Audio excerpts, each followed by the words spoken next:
반갑습니다. 김현옥입니다.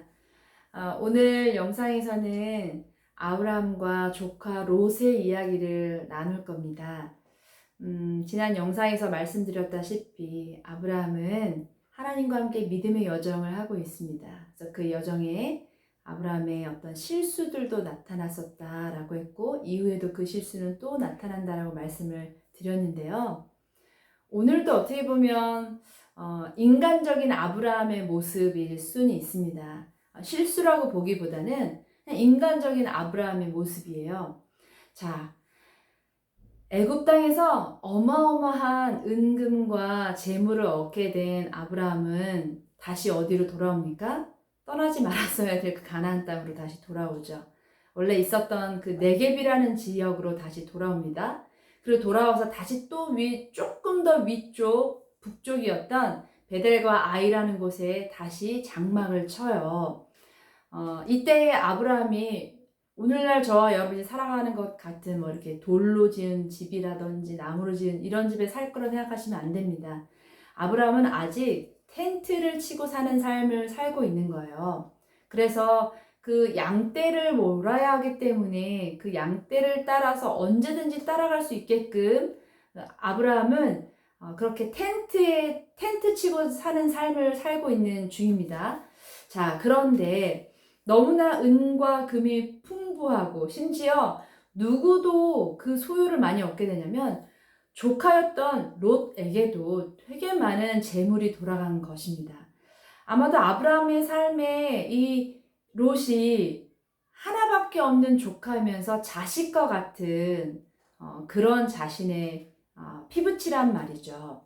그래서 아마도 이 롯에게도 많은 재물을 아브라함이 나누어 주었을 것 같다라는 추측을 해 볼 수 있습니다. 자, 여기까지는 문제가 없습니다. 자, 그런데 아브라함에게도 양떼와 소가, 나귀와 낙타가 있고 또 롯도 자신 나름대로 양떼가 있어요.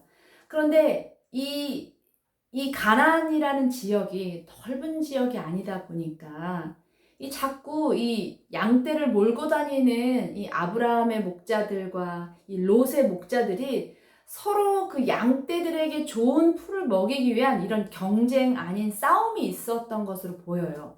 그래서 자꾸 이렇게 서로 시비가 붙는 겁니다. 그런데 이 아브라함의 목자도 알고 롯의 목자도 서로 알아요. 뭘 알아요? 삼촌이잖아요. 조카잖아요. 그런데 내 양떼가 여전히 먹일 풀이 적다라는 것은 이 시비가 붙기에 충분했다라는 겁니다. 이건 매우 중요한 것이에요.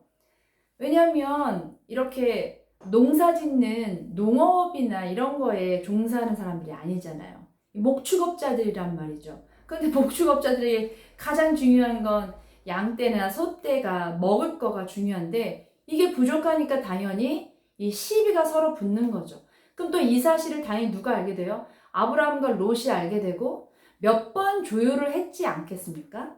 그렇게 했겠죠. 자, 우리 그러면 오늘은 우리가 여기 갈 거니까 이번에 너희가 이렇게 가고 뭐 이렇게 피해가는 날은 무엇이 있었음에도 불구하고 풀들을 쫓아다니는 양의 그 습성을 생각해 볼 때 자꾸 겹칠 수밖에 없는 거죠. 자, 이러한 상황 속에 아브라함이 큰 결단을 하나 합니다. 안 되겠구나.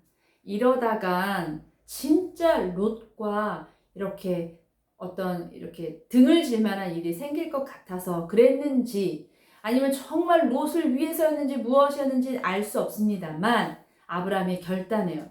안 되겠다. 우리가 자꾸 이 일로 서로 싸우고 있으니 나는 너에게 제안한다. 네가 좌하면 나는 우하고 네가 우하면 나는 좌하겠다 라고 했다는 거죠. 자, 그런데 여러분 이 사건이 왜 인간적인 아브라함의 모습이다 라고 제가 말을 했냐면 하나님은 말이죠. 아브라함과 언약을 하셨어요.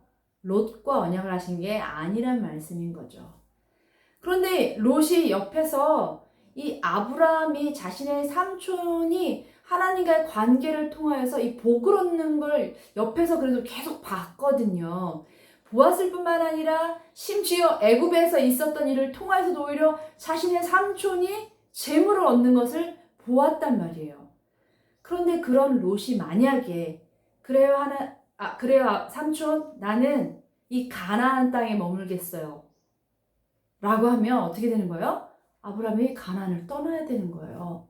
그래서 어떤 학자들은 이 부분에 대해서 아브라함이 하나님과의 그 언약을 위험에 빠뜨릴 뻔하였다라는 이런 표현을 한 경우가 있습니다. 자, 이제 롯은 어디를 선택할까요? 자, 되게 위험천만한 일인 것이죠. 하나님은 아브라함과 언약하셨고 가나안 땅에 머물기 원하시는데 만약에 롯이 가나안 땅을 선택한다면 어떻게 될까요? 자, 롯이 어디를 선택할까요? 여러분 롯은 안타깝지만 좀 세상적인 사람이었던 것 같습니다. 이 롯은요 이렇게 돌아봅니다. 넓은 들과 멀리 보는데 저 소돔과 고모라를 향하여 이렇게 보니까 그 땅이 얼마나 비옥하고 그 땅이 얼마나 좋은지 에덴 동산 같았다라는 표현이 있거든요. 그래서 그래요 그럼 나는 소돔으로 가겠습니다. 이렇게 선택을 합니다. 자, 소돔은 어떤 곳입니까? 하나님이 죄악의 도시라고 부르고 도저히 그 도시의 죄악을 참으실 수가 없어서 불과 유황의 비를 내려 아예 도시 하나를 없애버린 그런 고대에 사라진 도시예요. 그런데 그때에 이 양들에게 좋은 풀을 먹여야만 했던 누구에게요? 이 롯에게는 그 소돔이 그렇게 좋은 그렇게 아름다운 동산과 같은 땅이었다라는 겁니다. 자신에게 좋을 대로 선택합니다. 너무나 다행이죠. 휴. 자, 그러나 아브라함 어디에 남아야 되는 거예요? 가나안에 남아야 되는 거예요. 그런데 그 가나안은 제가 지난 영상에 말씀드렸습니다. 어떤 땅이라고요? 그냥 광야예요. 풀을 찾아보기가 어려워요. 그리고 돌들이 많아요. 그리고 건기 오기가 너무 명확하고 건천이 많아요. 그러니까 마른 개천이라고 하죠. 물이 흐르지 않는. 그러니까 뭐 살기가 참 쉽지 않은 땅에 결국엔 아브라함이 남았고 롯은 뒤도 돌아보지 않고 자신의 양떼와 소떼를 다 데리고 노비들과 함께 삼촌 안녕 하고 떠납니다. 그 떠나는 뒷모습을 하염없이 바라보고 있는 이 아브라함의 마음 어떨까요? 나에겐 자식과 같았는데 내가 결국 저를 떠나보내는구나 이런 마음도 있고 내가 또 이 땅에 남아서 이 메마른 땅에 남아서 또 그렇게 이 양들을 또 케어하고 내가 그렇게 살아야 되는 거구나 라고 하는 아브라함의 나름의 어떤 고충과 다짐.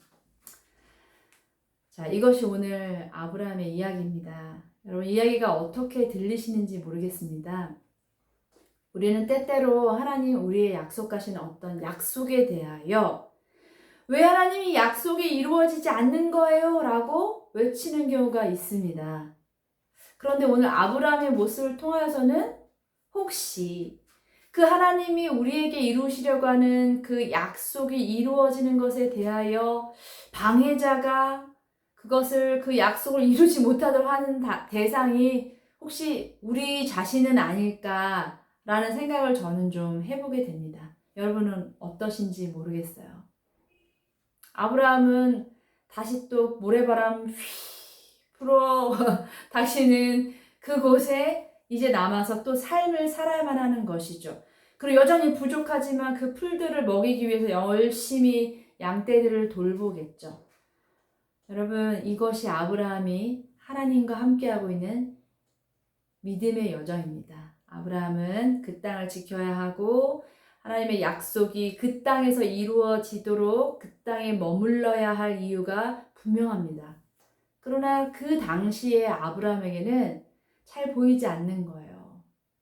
이게 도대체 언제 이루어지는 거야? 여기 풀 한 포기도 잘 보기가 어려운 여기서 내가 어떻게 살아야 되는 걸까? 나도 롯을 따라 가고 싶다. 뭐 이런 생각을 했는지는 잘 모르겠습니다만 아브라함은 하나님의 약속하신 땅에 머물러 있습니다. 저와 여러분의 삶에도 때로는 그 약속이 이루어지기 위하여 아주 부단히 애를 쓰고 거기에 그것에 머물러야 될 무엇이 있진 않을까라는 생각을 해봅니다. 오늘 또 아브라함과 또 롯에 대한 이야기를 통하여서 좀 여러분들과 나눴고, 또 이것을 통해서 우리가 알 수 있는 분명한 한 가지는 언약의 대상은 롯이 아니고 아브라함이라는 거죠. 그리고 아브라함의 그 언약, 하나님께서 아브라함에게 하신 그 언약은 여전히 보존되고 지켜지고 있습니다. 다음 영상에서는 또 아브라함이 어떻게 이 언약을 지켜가는 걸까 좀 기대해 주셨으면 좋겠고, 오늘 이야기 들어주셔서 감사합니다.